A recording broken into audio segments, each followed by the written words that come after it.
বাংলাদেশের মধ্যে ইন্ডিয়ান ফিশারম্যানরা মানে মৎস্যজীবীরা, এবং তারপর আমরা কি করে খুঁজে পেলাম জানেন? আগে মৎস্যজীবীরা হারিয়ে গেলে, জেলে থাকলে বা মারা গেলে কেউ কোনো খবর রাখতো না, কিন্তু আমাদের সরকার আসার পরে আমরা একটা ওদের আইডি কার্ড দিই, মৎস্যজীবী কার্ড। এই কার্ডটার গুরুত্ব হচ্ছে, যদি কেউ মাছ ধরতে গিয়ে কোথাও হারিয়ে যায়, কোথাও ডুবে যায়, কোথাও অন্য জায়গায় চলে যায়, আমরা কিন্তু সঙ্গে সঙ্গে তাদের ট্র্যাক করতে পারি। ফলে কে কোথায় আছে আমরা জানতে পারি। এর জন্যই আমরা জানতে পারি যে প্রথম দিকেই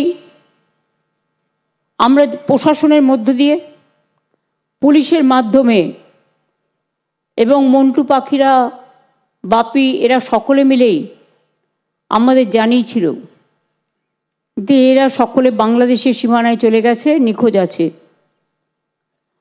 আমরা তখন খবর করতে শুরু করি। তখন আমরা দেখতে পাই ওদের ডিটেন করে রাখা হয়েছে পুলিশ স্টেশনে। আমরা সঙ্গে সঙ্গে যোগাযোগ করি আমাদের প্রশাসন।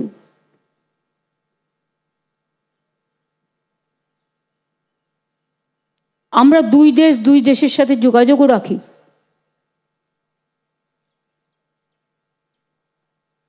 এবং তারপর আমার এটা বলা উচিত হবে না বলে বলছি না, একটা লোক পুলিশ স্টেশন থেকে যাতে জেলে থাকতে পারে অন্তত যতক্ষণ ফেরত না আসছে, তার ব্যবস্থা করেছিলাম আইনের সাহায্যে।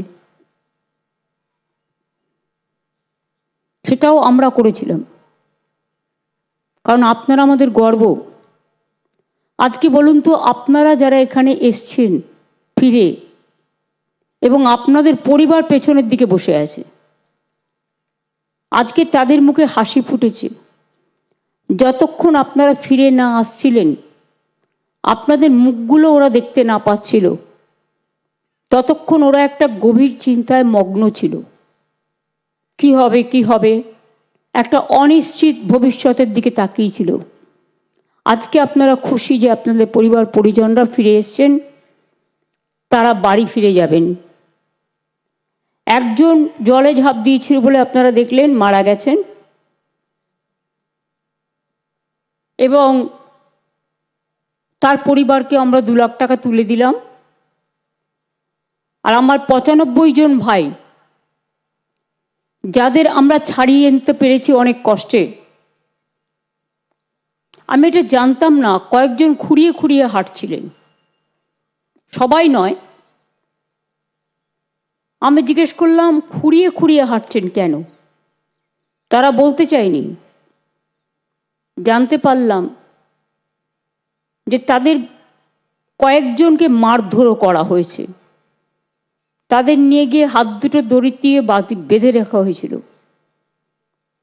এবং তাদের মোটা লাঠি দিয়ে মারা হয়েছে। ফলে কয়েকজনের শারীরিক, যে কোমর থেকে পা পর্যন্ত চোট, জামা কাপড় পরে আছে বলে বোঝা যাচ্ছে না, তারা কাঁদছিল বলে জিজ্ঞেস করছিলাম, বুঝতে পেরেছিলাম। আমি নিশ্চয়ই বলবো ডিএমকে এবং মন্টুকে যে ওদের আকাশও আছে এখানে, ওদের ভালো করে চিকিৎসা করার ব্যবস্থা করে দেবে, অর্থোপেডিক্স দেখিয়ে।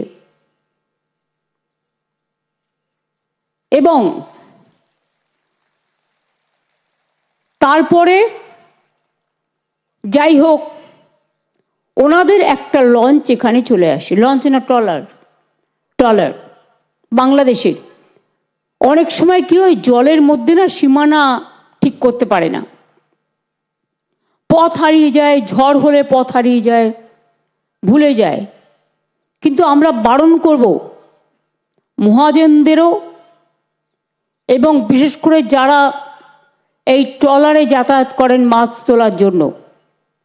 আপনারা কখনোই আমাদের সীমানার বাইরে যাবেন না। তাতে মাছ উঠলে উঠবে, না উঠলে না উঠবে, আগে জীবন বাঁচবে। জীবন বেঁচে থাকলে অনেক মাছ পাবেন। এই যে 2 মাস জেলে ছিলেন, তাতে আপনার পরিবারদের কষ্ট হয়নি, আপনাদের কষ্ট হয়নি, যারা মার খেয়েছেন তাদের কষ্ট হয়নি। একটা অনিশ্চিত ভবিষ্যতের দিকে আপনারা গেছিলেন। তারপরে বাংলাদেশের ট্রলার ইতিমধ্যে প্রায় মাসখানেক আগে আমাদের সীমানায় ঢুকে পড়ে। কিন্তু তারা অসুস্থ হয়েছিল, আমরা তাদের ভালো করে চিকিৎসা করাই এবং তাদের আমরা খুব যত্ন করে রেখেছিলাম এবং তাদের আমরা ফেরতও দিয়েছি। তখন ওরা বুঝতে পারল যে আমাদের লোকও তো ওখানে আটকে আছে। দুদেশই মৈত্রীর বন্ধনে আবদ্ধ থাকে, এটা আমি নিশ্চয়ই চাই। কিন্তু এই যে ওদের ট্রলারটা আটকে ছিল, আমরা কিন্তু সম্পূর্ণ সাহায্য করলাম। অসুস্থ হয়েছিল প্রচণ্ড, তাদের সম্পূর্ণ চিকিৎসা করে ভালোভাবে রেখে, যাতে দেশের কোনো বদনাম না হয়, বাংলার কোনো বদনাম না হয়, আমরা পুরো সাহায্য করেছি। আমরা ব্যাপারটা গভর্নমেন্ট অফ ইন্ডিয়াকেও অনেকবার জানিয়েছিলাম। তারপরে আমরা নিজেরাও কথা বলেছিলাম বিভিন্ন সোর্স মারফত। মাঝিরা আমার মৎস্যজীবীরা কেমন আছেন প্রতিদিন আমরা খবর রাখতাম। তারপরেই 2 দেশের মধ্যে একটা আদান প্রদান হয়। আমরা বাংলাদেশের যারা ছিল তাদের হ্যান্ডওভার করে দিই এবং ওরা ইন্ডিয়ার যারা ছিল পশ্চিমবাংলা থেকে তাদের হ্যান্ডওভার করে দেন। এই হচ্ছে মোটামুটি মৎস্যজীবীদের যে ভোগান্তি চলেছে, যে সাফার করেছে ওরা, তার জন্য আমরা মৎস্যজীবীদের জন্য একটা 2 মাস ওদের লিন সিজনে যখন খুব ঝড় জল হয়, ওরা সমুদ্রে মাছ ধরতে যেতে পারে না, তার জন্য সামান্য সাহায্য করার জন্য আমরা একটা সমুদ্র সাথী প্রজেক্ট তৈরি করেছি। এটা জেলার মৎস্যজীবীদের প্রতি বছরে 2 মাস 5,000 টাকা করে 10,000 টাকা দেওয়া হবে। আজকেরটা কিন্তু আলাদা। এই প্রজেক্টটা এখনো চালু হবে। 2 লক্ষ মৎস্যজীবী এর ফলে উপকৃত হবেন। মৎস্যজীবী বন্ধু একটা প্রকল্প করেছি, যাতে মৎস্যজীবীর মৃত্যুর পর তার নিকট আত্মীয়কে 2 লক্ষ টাকা দেওয়া যেতে পারে। ইতিমধ্যেই 200 পরিবারকে দেওয়া হয়েছে। আপনারা তো চোখের সামনে দেখলেন, আজকেও এখান থেকে একজনকে দেওয়া হলো। বিশেষ করে 1,000 টাকা করে যারা 60 বছরের বেশি, সেই মৎস্যজীবীদের 1,000 টাকা করে পেনশন দেওয়া হচ্ছে। আমার মনে হয় এখানেও কয়েকজন বয়স্ক ছিল এবং যারা হাঁটতে পারছে না কারণ মারধর খেয়েছে, সুতরাং তাদের এর মধ্যে ইনক্লুড করতে। মৎস্যজীবীদের লোনের সুবিধের জন্য ক্রেডিট কার্ড করে দেওয়া হয়েছে। এতে এখনো 125 কোটি টাকার বেশি লোন ওনারা পেয়েছেন। আমাদের এখানে জল ভরো জল ধরো প্রকল্পের জন্য যেমন জলও আমরা আটকাতে পারছি, সেচের কাজও উন্নত হয়েছে, তেমনি মনে রাখবেন এই জল ভরো জল ধরো পুকুরগুলোতে 5 লক্ষের ওপর পুকুর কাটা হয়ে গেছে। তাদের ওই পুকুরে আমরা মাছের চারা দিচ্ছি, চাষ করছি, ফলে মাছের উৎপাদন বেড়েছে, মৎস্যজীবীদের আয়ও বেড়েছে। এর জন্য আমার কোনো কৃতিত্ব নেই বা আমাদের কারণ নেই, কৃতিত্ব সবটাই আপনাদের, বাংলার মানুষের। আপনারা কাজ করার সুযোগ দিয়েছেন বলে এটুকু আমরা করতে পেরেছি। গঙ্গাসাগরের জন্য যা করার আমরা করেছি।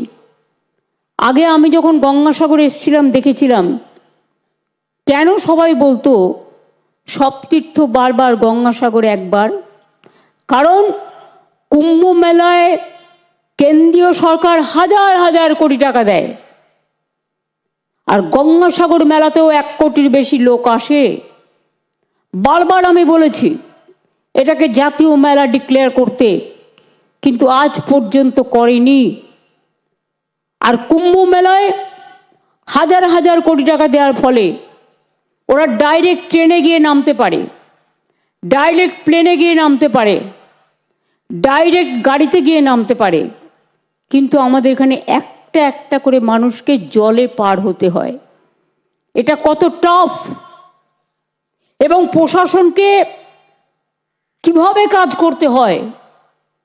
প্রশাসন, এনজিওস, আমাদের 8-10 জন মিনিস্টারও থাকে, অ্যাডমিনিস্ট্রেশনের যারা হেড তারাও থাকে, এই যে অত্রিদেব থেকে শুরু করে আরো যারা আছেন এখানে, আমি খলিলুর রহমান, আমি ওখানে মিনা, ওদিকে আরো অনেককে দেখতে পাচ্ছি, এরা সবাই থাকে।